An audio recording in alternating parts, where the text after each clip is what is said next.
performative, as Professor Cox was saying. That is, as an everyday doing that is made manifest in and through routine social interactions, as well as through institutional policies and practices. Again, authentic Blackness is a fiction, and to riff on Ellison, Blackness is, and it ain't. Time too is, and it ain't. Is time, as the old aphorism notes, merely what clocks measure? Scholar Alice Rayner writes, to ask any questions of time leads to difficulty. As such, trying to pin time down or to define what it is.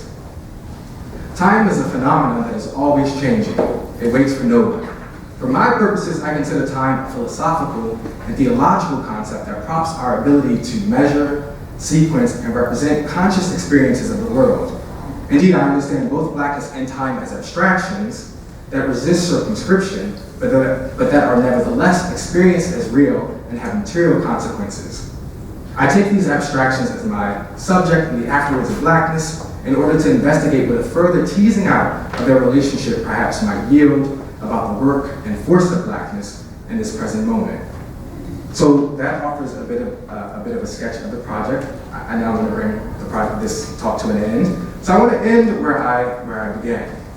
The theme here is Blackness. As speaker notes, within Blackness, there's much to be discovered. And now, Blackness. Thank you.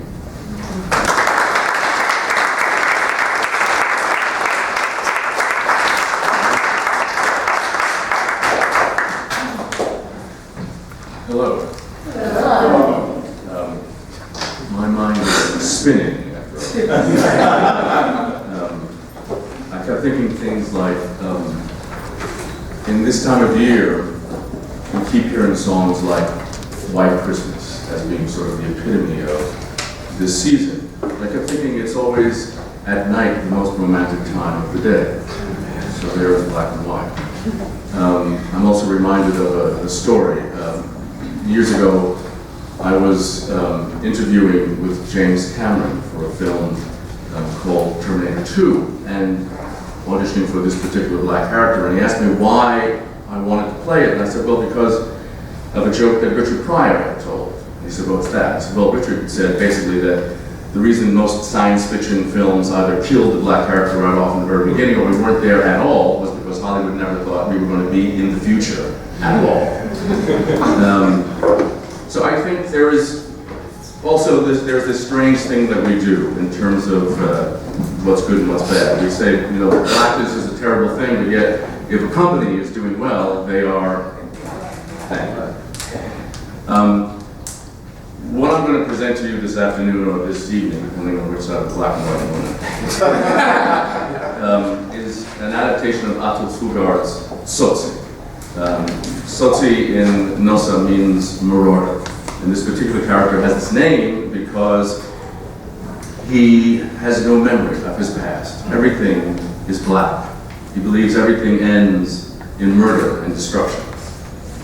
But at some point in his life, and in this play, he finds himself with a baby, and he decides he's going to take care of this child.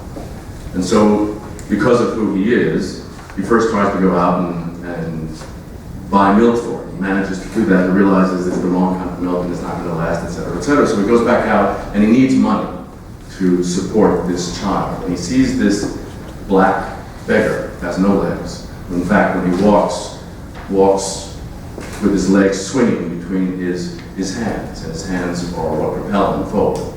And he watches this beggar and he realizes this beggar makes a lot of money because of what it's giving him in terms of charities. And so he begins following this beggar along with the idea that he's eventually going to kill him and steal his money.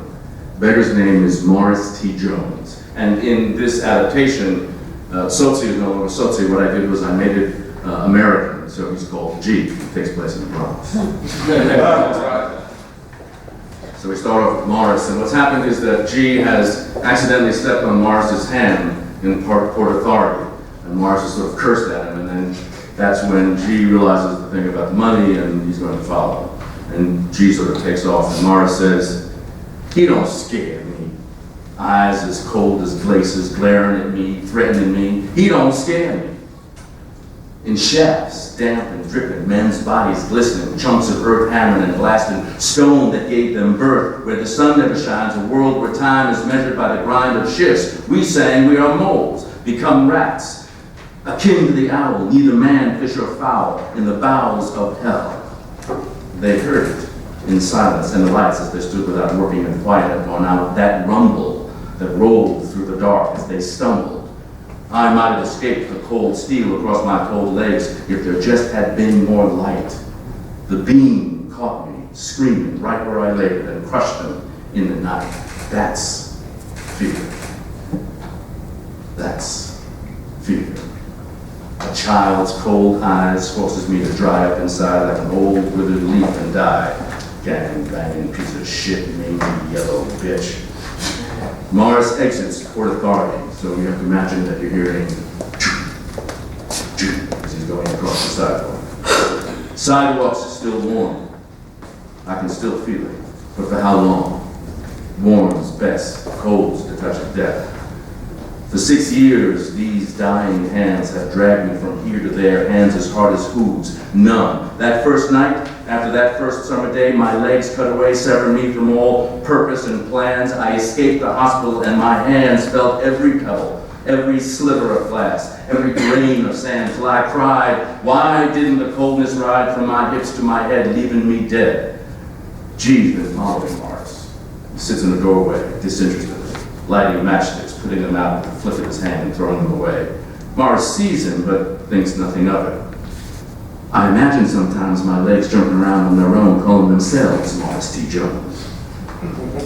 Those that didn't leave me of their own accord, I left, bereft, turning my back on familiar faces and all the familiar places. Why don't my heart just die of shame, giving rest to this lame and tortured frame?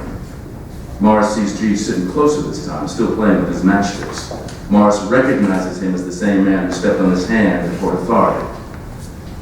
What do you want, you gang-banging piece of dog shit? My money. I despise it. Morris moves towards a more crowded part of the street. But I need it. Bread from my belly and butter from my hands. I tried and said please, and no one understands. I need work for my money to be a man. I tried finding work. I tried till my hands raw as meat couldn't drag me, nor my heavy heart farther down the street, so I stopped. Out of the hurrying feet and let the coins fall like rain. I don't care or hope. I take it like some kind of dope, but if I have to, I'll leave it and beg more. He stops by a newsstand, the cacophony of the street swirling around him. Morris looks around, G is out of sight. If I were a full man, I would have beaten him, mauled him with a bat.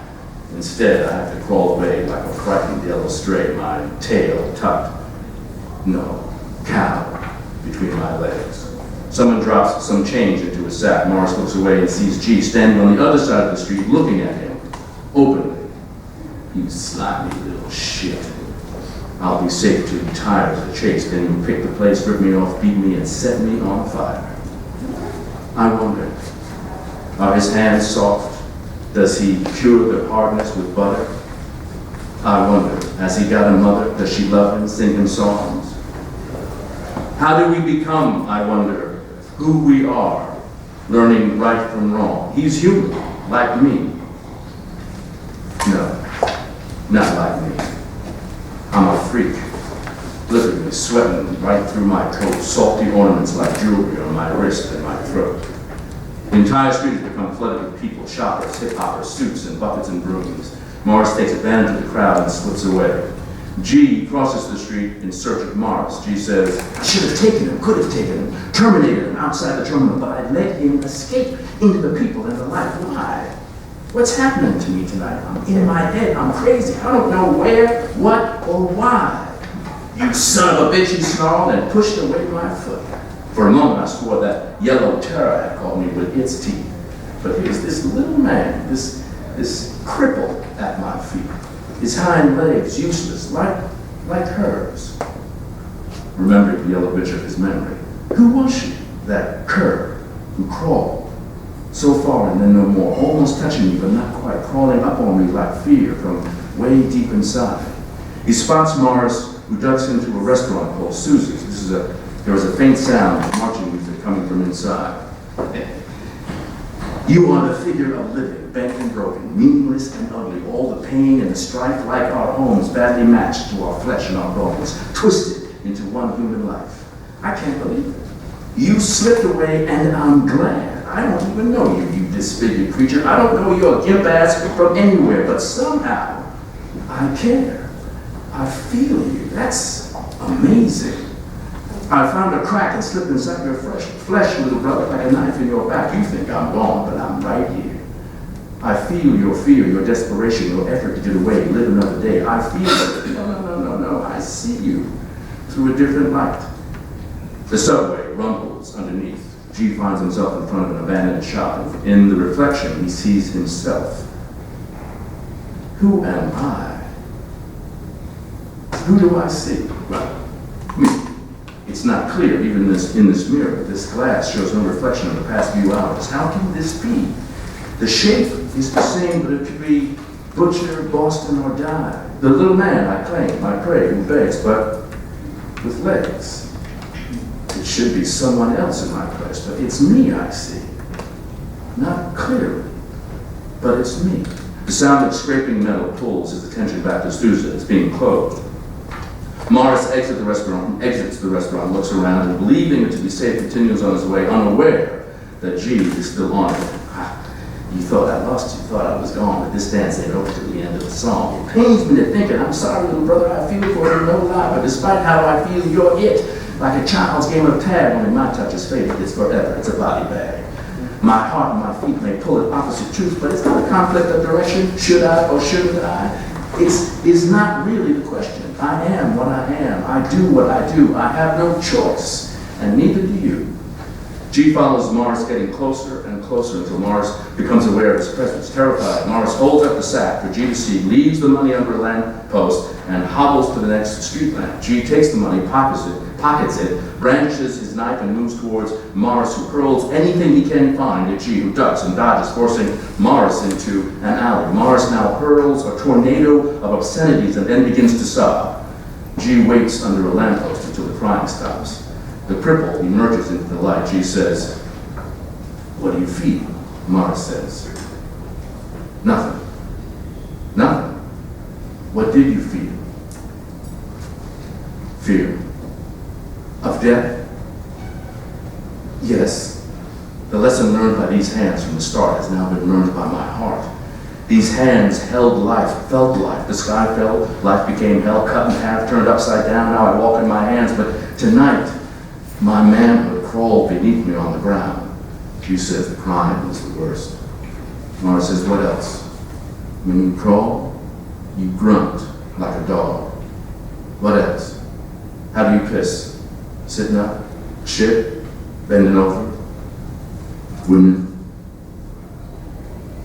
Never. They laugh. I feel you.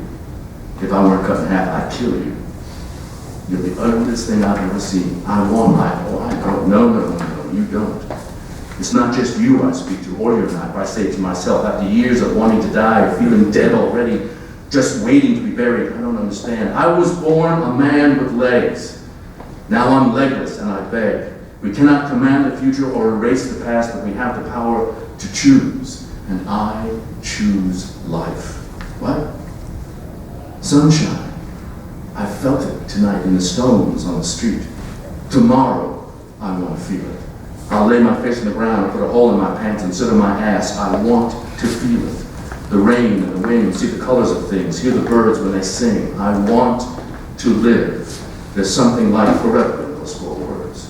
Our days are measured by something other than time. Who are you? What are you? Why must you kill, commit this crime? Your life is yours to make choices like mine is mine. Why do you have to kill? Because my life is fixed like a train carrying me without choice or regret. But I am the darkness with no past to reach back for. Everything's hammered in stone and set. But why? I am the spider. I spin the web, the vampire, the darkness, the only bitch in my bed. My God is nothingness. I come from it. Nothing from nothing. Nothing from nothing leaves nothing. Silence. G walks into the night. The lights crossfade. G is alone on stage. Can I choose? Did I choose, or did killing choose me? When did things have to be simply because they were? Can I choose to seek or hide, to make things happen, or let it ride, drink it up, or savor it, starve, or gorge myself, open the door to possibility, or put my feelings on the shelf? Can I choose? And did I choose to kill? Thank you.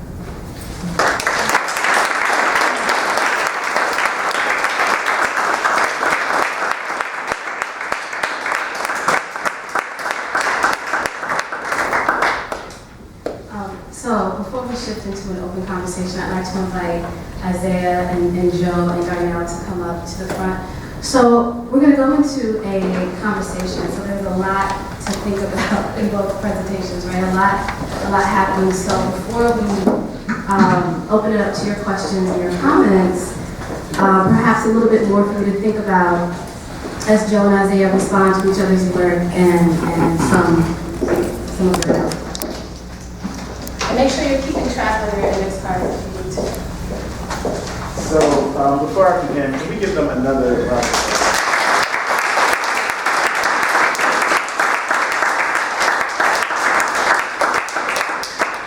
So I'm armed with actual written questions and a timer, so I can ensure to keep myself on task. I want to begin by just allowing you to respond to each other. Do you have any questions and responses that you want to share? Well, first I'd love to read all of what you said. I mean, it was a brainful. I mean, no, to hear, let me just do it simply. I'm an actor and a director, so things for me usually are sort of set out in very sort of simple terms. To hear it done in such a wonderfully intelligent and well thought out way is sometimes baffling, because you have to sort of pick apart what exactly is being said and put it back together again. So I would love to read it. Sure. I'm actually, I'm really interested to hear what prompted you to adapt Zozi. I actually believe this, and I started close to maybe 20 years ago. It was a time in this country where gangs, I was in California at the time, where gangs were fairly prevalent. And the more I read in the newspapers about these gangs, and the more I sort of heard about it, it seemed to me that these kids were operating out of a lack of choice. That they thought that they had to do these things because there was no other choice for them. They used particular language, hip-hoppers were using language saying, well, this is real, it's being real, like a thing, but there are other choices in the world for you. It doesn't have to be this way simply because you're born in a poor neighborhood or whatever your circumstances might be. And I was walking down the street and I had directed a play by Atul Sudar, and I happened to see this book, Sozi. I didn't realize he had written the novella. Picked it up and read it, and it seemed to speak to those ideas. I then later met with him up at Yale. He was directing something up there. Told him what the idea was. He said, go for it. So, but basically it came out of the idea that gangs in America, gangs in our sort of urban cities were sort of dealing because they felt there was a lack of choice for them. So I'm interested in hearing about your career choice. So you're both in theater and performance. Clearly, you take different routes to get there. When did it become clear to you, and I'm sure that students would find this interesting too, that this would be the field that you would settle in, and what was your path? I should start. Let's see. So I was an actor when I was a child. I remember in kindergarten, we had dramatic reading competitions. I don't know if they still do those, dramatic reading competitions, and I remember being in kindergarten and winning my school's dramatic reading competition, right? And that got me really excited to perform, and I was a young actor in and around Baltimore, I should say. I'm from Baltimore, the inner city in Baltimore. And that kind of set me on a path, right? Part of what happened was that there weren't a lot of in terms of choices. It seemed like there weren't a lot of choices in the community that I grew up in, but for me, theater was a choice. It's interesting because I had been connected to it all through middle school and high school, but when I got to college, I decided I'm done with this. I had done, that summer actually, I was performing at Constitution Hall in DC, and I was like, I can't do this anymore, I'm not interested in it. And I just started at Georgetown, and I was like, I'm in Washington, DC, I should be in politics. And I worked in some campaigns when I was in high school, I was like, oh, I'm gonna do politics. So I arrived at Georgetown, stopped doing theater, and became a government major and started doing like social justice work, activist work, and like threw myself into that like wholeheartedly. And then my junior year, I realized that I had this desire to get back into the theater. And there was a professor at Georgetown who was the artistic director of the Black Theater Ensemble there, and she was directing August Wilson's The Piano Lesson. And I thought, I want to get back into the theater, but I don't have it in me anymore to take to the stage. So let me see if I can do something else. So I designed the set. Now, The Piano Lesson is a kitchen sink drama, so it requires a working stove and a working sink and all of that, and I had no experience set designing, but we got it together, and that's exactly how I ended up getting back into the theater. I finished at Georgetown, and my first job out was working at Altria, which is the parent company for Philip Morris, so Big Tobacco, and their lobbying arm. And I worked there for just a couple of months and decided that wasn't for me either. And so I ended up leaving there to go and work at a children's theater company. And I realized that also wasn't for me. And I found myself back at Georgetown working at the law school there as an administrator. And a lot of people at Georgetown go to law school. So I was like, I'll work here and I'll just go to law school. And I was just studying for the LSAT when that same professor who directed The Piano Lesson died. And it left a hole in the department. And the chair of the department contacted me and said, would you be willing to come and take her place? And it was a temporary appointment, et cetera. I was an adjunct there. And I ended up staying there for 3 years. And along the way, I directed a bunch of shows. I taught some classes, some acting classes and things like that. And 3 years in, I decided I should apply for a PhD program and found myself at Stanford. So that's kind of my life story. So it's a very kind of convoluted mapping, or I should say it was a convoluted path to get back to the theater. I'm an Army brat, so for the longest time I thought I was going to go into the military like my father. My father died when I was 10. I applied for the United States Air Force Academy. I wanted to be a pilot. I took the physical exam and found that I had to wear glasses and could reapply as a navigator, but then I was interested in being a navigator. So I ended up at Hofstra University as a psychology major.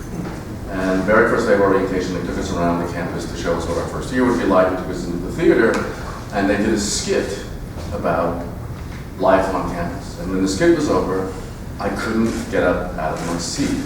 Now, I'd begun playing guitar by that point a little bit, and had some interest in singing, and I thought to myself, well, you like to sing, maybe you could be an actor. And I got up out of my seat, I walked to the registrar's office, and I changed all my majors from psychology to drama. And that was it.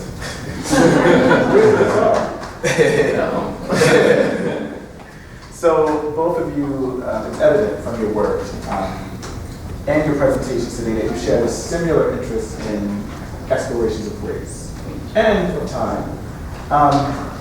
And even though you're sort of exploring those questions through different modes, I'm wondering if you could share a bit about how you investigate the notion of Blackness through the various modes in which you work, either director, dramaturg, actor, through the scholarly work. How does Blackness figure into your work? Why do you want to explore this theme? I read that question and I thought, the glib answer is, I just need to show up. I'm a black actor, I'm a black director, and so it starts from there. But it obviously manifests itself in lots of different ways depending on what's going on. For a while, I think, especially 60s and 70s, the periods that you talked about, there were, for black actors, a kind of sparsity of roles unless you wanted to play the local pimp, or the drug dealer, or the prostitute, or blah, blah, blah. And I sort of made a decision that wasn't the path I wanted to take. That somebody would take those jobs, but it probably would not be me. That what I thought I might try to do is try to bring other kinds of black male roles to the work that I did. And so what that ultimately meant was, yes, I would be cast in certain things like racing, or marrying or not marrying with it. Or I would go into an audition